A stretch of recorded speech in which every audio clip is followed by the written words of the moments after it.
Ministerio Gracia y Cruz presenta Pensando las Escrituras. Comparte Víctor Bascuñán Carrasco, ministro del Evangelio. Propósito eterno de Dios. Recordemos que el ser humano, según el libro de Efesios, capítulo 2, versículo 1, el ser humano se encuentra muerto en sus delitos y pecados. Cuando la Biblia expresa la palabra muerte, esta expresión tiene una profundidad que nuestra mente quizás no logra comprender.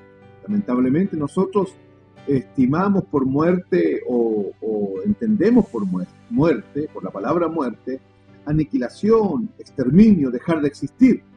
Pero muerte en la Biblia, aquí en Efesios 2.1, le repito el texto, dice: y Él os dio vida a vosotros cuando estabais muertos en vuestros delitos y pecados. Entonces, esta expresión muertos en griego es thanatos, y thanatos significa separados de Dios, totalmente separados de Dios y totalmente separados del reino de Dios, que es el reino de la luz. Por lo tanto, el hombre se encuentra lejos de Dios, se encuentra separado de Dios.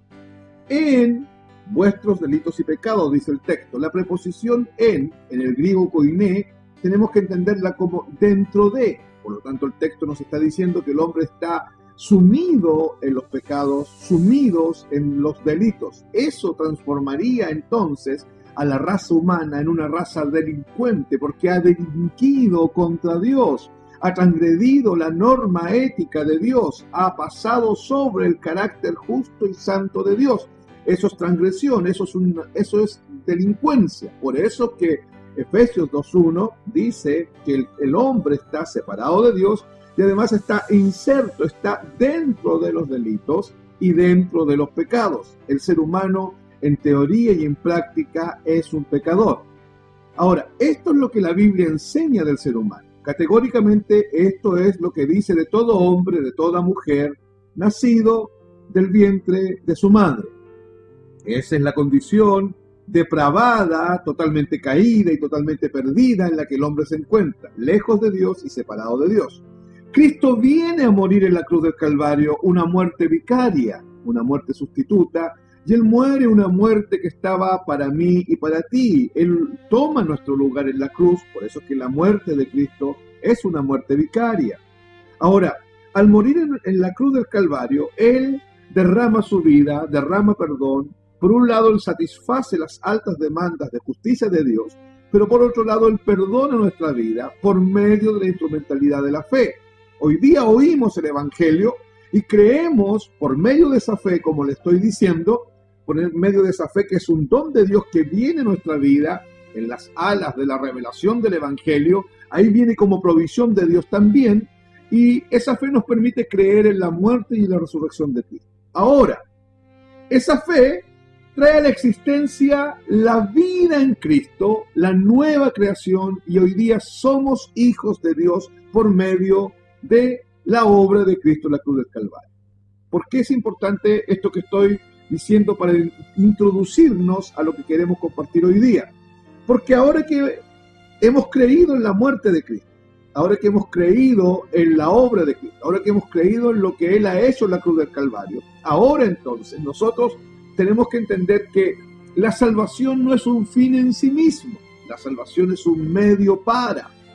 Lo digo de otra forma, el Señor te arrastró de las tinieblas a la luz, a ti que eres cristiano, con un fin mayor que ser salvo. Tú podrás decir, bueno, para llevarme al cielo. No, esa no es la máxima de Dios con respecto a tu vida.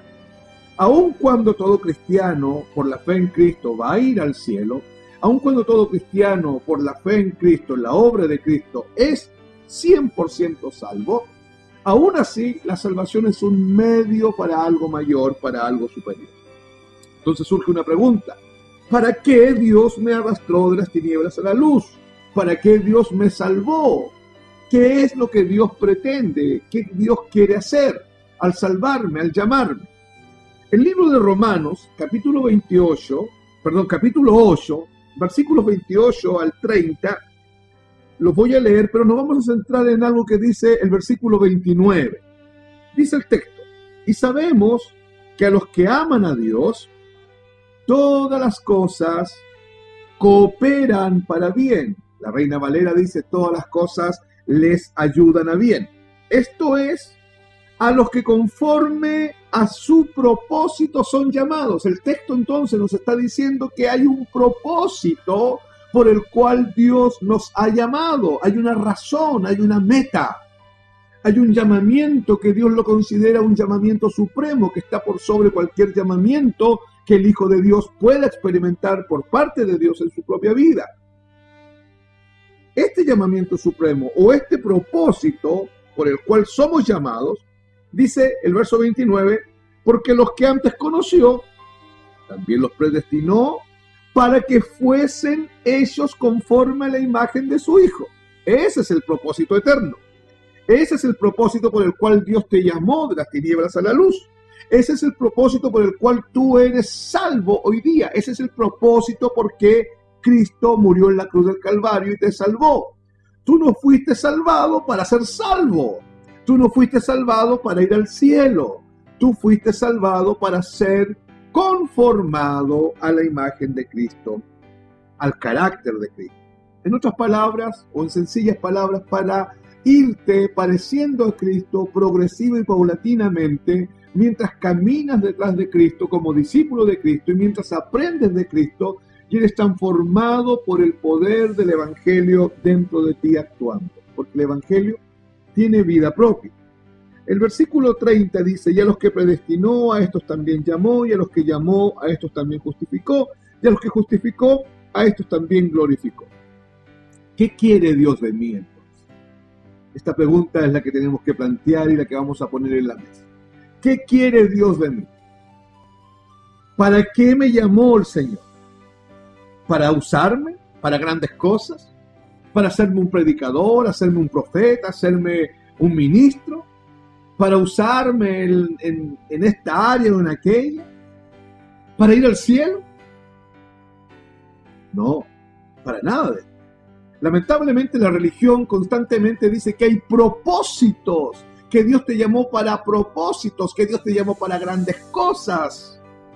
Y cuando vamos a la Biblia es categórica, la Biblia es muy clara, muy nítida y nos muestra que hay un solo propósito. Y ese propósito que Dios tiene conmigo es el mismo propósito que Dios tiene contigo, que tenía con el apóstol Pedro y que tenía con el apóstol Pablo. El mismo propósito, la misma razón, ser formados a la imagen de Cristo. Entonces, ¿qué quiere Dios de mí?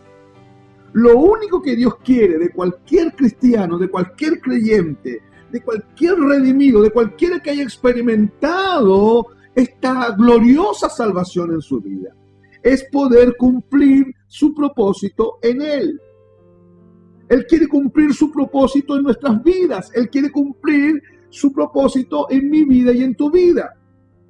Y Él quiere, querido hermano, querido amigo, que toda nuestra vida y el resto de nuestra vida esté subyugada a ese propósito. Porque el propósito eterno de Dios es la máxima de Dios con respecto a la salvación del hombre. El propósito eterno de Dios, porque así lo llama, así lo define Efesios 3:11, el propósito eterno de Dios, aquel propósito que estaba guardado allá en la eternidad pasada, que va a afectar nuestra temporalidad y que está pensado en la eternidad futura. Ese propósito eterno Dios quiere cumplirnos en nuestras vidas. Ahora, el propósito de Dios, que es que tú y yo seamos formados a la imagen de Cristo, no es un elemento terrenal. Está delineado por Dios mismo en el cielo. Está pensado por Dios y es la voluntad suprema de Dios para la vida de todo redimido. Todo hombre, toda mujer que ha sido trasladado de tinieblas a luz por el poder del Evangelio, por el poder de la cruz de Cristo, fue llamado para que ahora, como Él está en Cristo y Cristo en Él, la persona de Cristo lo vaya transformando y tú puedas ir experimentando por medio de la santificación el ir siendo conformado en tu forma de pensar, en tu forma de entender, en tu forma de percibir las cosas, en tus conductas, en tus hábitos, tú y yo vayamos siendo formados a la imagen de Cristo. Tú y yo nos vayamos pareciendo a Cristo. Por eso Jesucristo en Mateo 11, 29 y 30 dice: aprended de mí, que soy manso y humilde de corazón. Estamos aprendiendo de Él para ser conformados al carácter de Él. El ser humano o el cristiano que no vive en el propósito de Dios, que no vive inserto en el propósito de Dios y que no está consciente del propósito de Dios en su vida, querido hermano, su vida no tiene sentido. No importa cuántas cosas hagas, no importa cuánto tú creas que estás haciendo para Dios, no importa qué tan acumuladas sean tus actividades, no importa qué tan repleta esté tu agenda, y ni siquiera importa qué tan sinceras son las cosas que tú haces, tú estás sinceramente engañado. ¿Por qué? Porque lo único que le da sentido a la vida del creyente es el ser formado en la imagen de Cristo. Tú y yo podemos estar realizando un sinnúmero de actividades y no estar siendo formados a la imagen de Cristo. Tú y yo podemos estar inmersos en un activismo religioso y no estarnos pareciendo a Cristo. Necesitamos que el propósito eterno de Dios, pensado por Dios en el cielo, porque dijimos que no es terrenal, que es divino, es un diseño de Dios y es lo que Él ha establecido para todo hombre, para toda mujer que ha sido arrastrado de las tinieblas a la luz. Necesitamos que ese propósito de Dios se forme, se establezca en nuestra vida.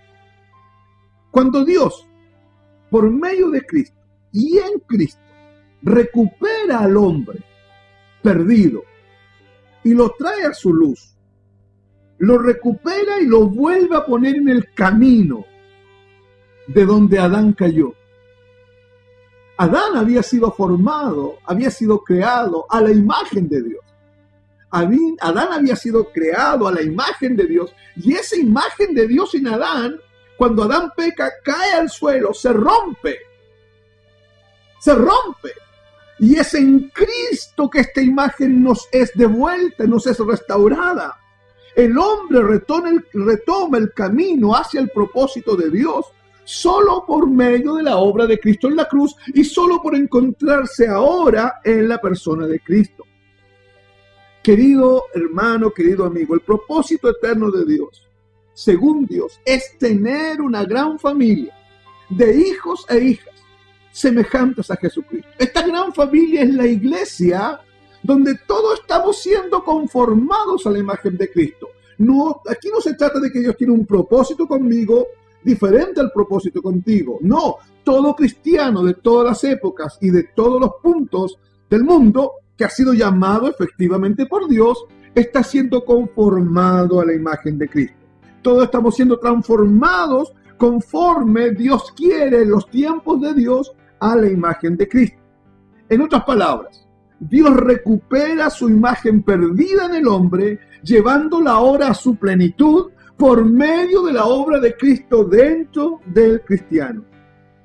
En cualquier grado de crecimiento que una persona en Cristo se encuentre dentro del propósito de Dios, cuando Jesucristo venga, cuando Él vuelva, cuando Él venga, retorne en la segunda venida, ese cristiano, no importa cuánto crecimiento tenga, será transformado plenamente y completamente a la imagen de Jesucristo.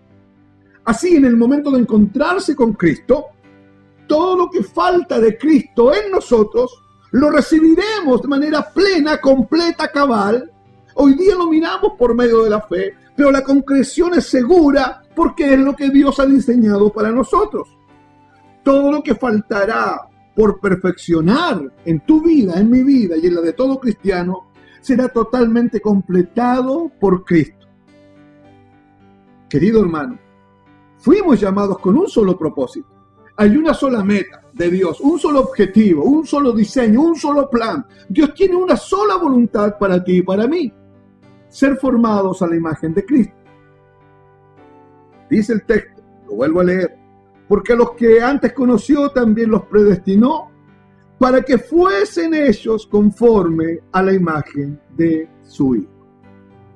Dios bendiga tu vida y no olvides que nuestra vida pierde todo sentido si no estamos en Cristo Jesús y si no estamos siendo formados en el propósito eterno de Dios. Y el propósito eterno de Dios es que Él quiere tener una gran familia de hijos y de hijas, hombres y mujeres redimidos por Dios, y todos semejantes a Jesucristo, todos con la imagen de Cristo en ellos siendo transformados por esta imagen, pareciéndonos, amalgamándonos de manera perfecta al carácter de Jesucristo. Hay mucho más que decir del propósito eterno de Dios, pero en estos 15 minutos que hicimos, establecer esta idea para que tú y yo podamos comprender que Dios murió en la cruz del Calvario, Jesucristo murió en la cruz del Calvario como hombre, nos arrastró de las tinieblas a la luz por medio de la fe para ser formados a la imagen de Cristo. Dios bendiga tu vida con espíritu de sabiduría y revelación en el conocimiento de Cristo.